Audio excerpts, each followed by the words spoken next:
विद्यार्थियों, good morning. आज हम कार्यपत्रक 37 अर्थात वर्कशीट नंबर 37 का अध्ययन कर रहे हैं। इससे पहले हम इस पाठ के लिए एक वर्कशीट कार्यपत्रक 34 का भी अध्ययन कर चुके हैं। यदि आपने नहीं देखी है वह कार्यपत्रक या वर्कशीट तो आप उसको अवश्य देखें।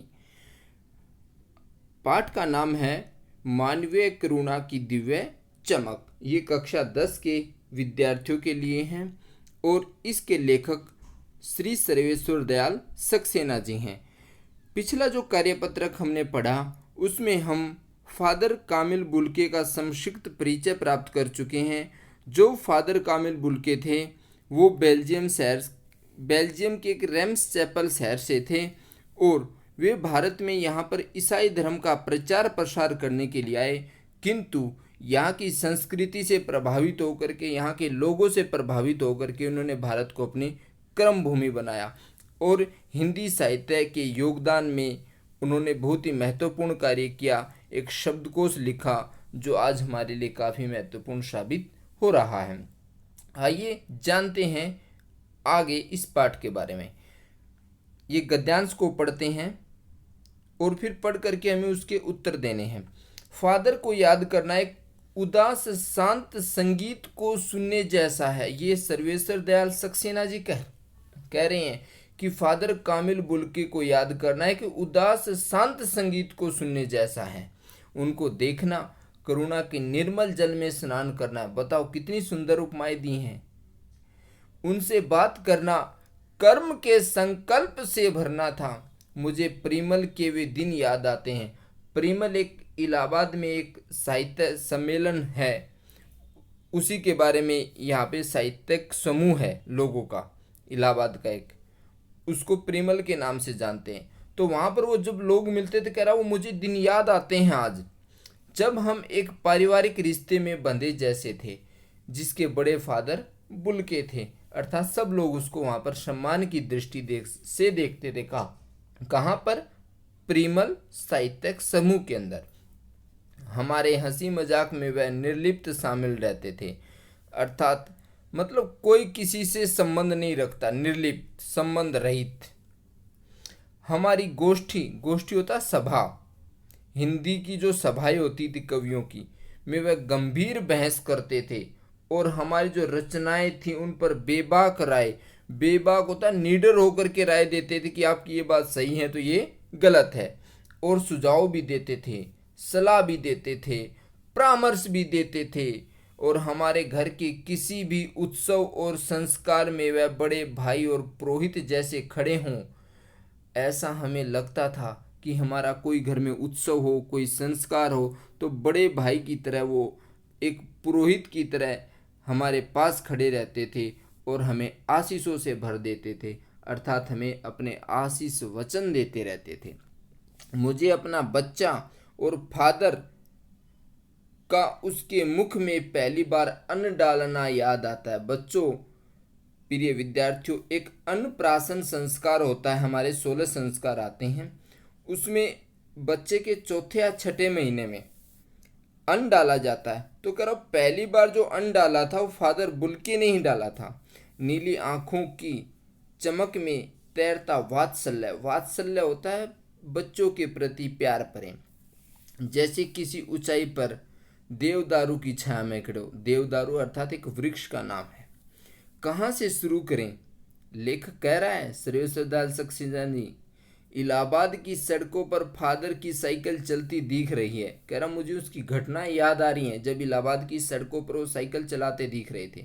वह हमारे पास आकर रुकती है, मुस्कुराते हुए वो उतरते हैं। देखिए मैंने उसे पढ़ लिया है और मैं कहना चाहता हूँ उनको क्रोध में मैंने कभी नहीं देखा, आवेश में देखा है। अर्थात क्रोध, गुस्सा और आवेश होता है जोश। तो प्रिय विद्यार्थियों, आपको भी जोश में रहना है, क्रोध में नहीं रहना है, और माता पिता के सपनों को साकार करना है और ममता तथा प्यार में लबालब छलकता महसूस किया है।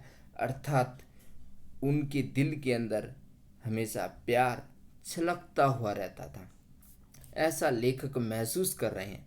अक्सर उन्हें देखकर लगता है कि बेल्जियम में इंजीनियरिंग के अंतिम वर्ष में पहुंचकर उनके मन में सन्यासी की बनने की इच्छा कैसे जग गई? कह रहा है ये तो मुझे भी नहीं पता कि उस सन्यासी की इच्छा कैसे जग गई उनके अंदर कि मुझे सन्यासी बनना है, जबकि घर भरा पूरा था। कहने का भरा पूरा का मतलब सब कुछ था घर के अंदर। दो भाई थे, एक बहन थी, माता पिता थे, सभी थे।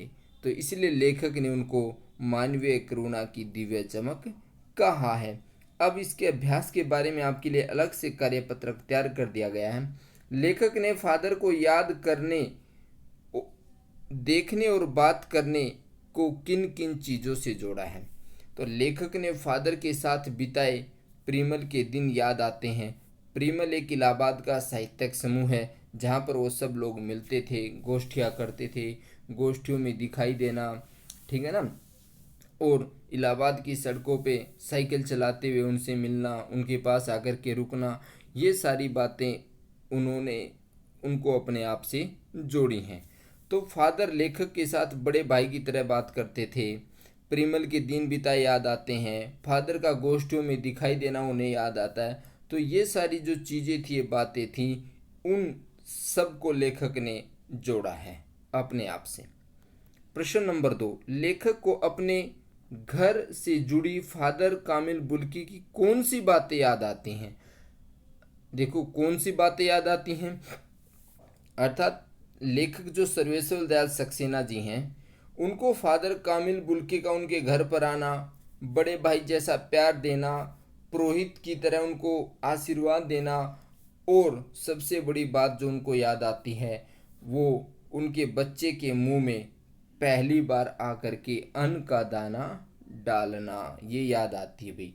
जब अन्नप्राशन संस्कार करते हैं तो पहली बार अन्न का दाना बच्चे के मुंह में आकर के फादर कामिल बुल्के ही डालते हैं। तो ये बात लेखक को याद आती रहती है। इस गद्यांश को पढ़कर फादर के व्यक्तित्व की किन्हीं 4 विशेषताओं को लिखिए। हमें 4 विशेषताएं लिखनी है भाई। एक तो सबसे पहली विशेषता वे गंभीर प्रवृत्ति के थे, अर्थात जो गोष्ठी होती थी उनमें हमेशा गंभीर रहते थे, बेबाक अपनी राय रखते थे। कहने का मतलब लीडर भी थे भाई, किसी से डरते नहीं थे, जो कहना मुंह पे कहना, पीठ पीछे कुछ नहीं। उनके अंदर वात्सल्यता, अर्थात वात्सल्य प्रेमी थे, बच्चों के प्रति प्यार प्रेम करने वाले थे, वात्सल्य भाव था उनके अंदर। जैसे माँ अपने पुत्र के प्रति या पुत्री के प्रति रखती है, वैसे ही वो सभी बच्चों से वात्सल्य भाव रखते थे, प्यार प्रेम करते थे। वे कभी क्रोधित नहीं होते थे, ये भी उनकी खास बात थी। आवेश में जरूर रहते थे, जोश में तो रहते थे मगर क्रोध नहीं होते थे। तो ये उनकी विशेषताएं थी।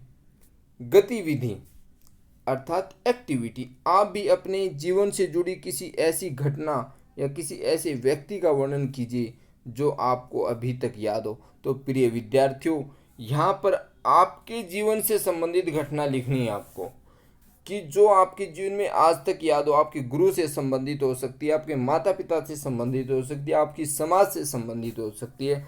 जो व्यक्ति बार बार आपको याद आ रहा हो, आपको मोटिवेट कर रहा हो, आपको प्रेरित कर रहा हो, उसके बारे में आपको यहाँ पे लिखना है। तो जैसा किस प्रकार से लिखना है थोड़ा मैं बता देता हूँ। उदाहरण इस प्रकार से है कि एक घटना मुझे याद है, जब मैं 10वीं कक्षा में पढ़ता था तो उस समय हमारे शिक्षक थे श्री गोविंद सिंह जी, या फिर जो आपके शिक्षक आप उनका नाम लिख सकते हैं। वो बड़े ही शांत और गंभीर प्रवृत्ति के शिक्षक थे। हिंदी पढ़ाने का ढंग उनका बहुत ही गजब था, और उनका जो ढंग था वो मुझे बार बार आज याद आ रहा है।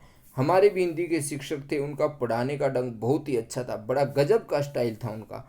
आज भी हम उनकी बातों को याद करते रहते हैं, जो कक्षा में अक्सर हमारे साथ करते थे। साथ ही बच्चों से बहुत लगाव था, सभी बच्चों के प्रति सहानुभूति रखते थे, और किसी भी गरीब छात्र की आर्थिक मदद के लिए हमेशा तैयार रहते थे, कभी मना नहीं करते थे। और इस प्रकार से उनके मन में बच्चों के प्रति बहुत ही ज़्यादा लगाव था। तो यहाँ पर आप अपने जीवन से जुड़ी घटनाएं लिखिए। प्रिय विद्यार्थियों, आज के लिए इतना ही। जय हिंद, जय भारत। कल फिर मिलते हैं।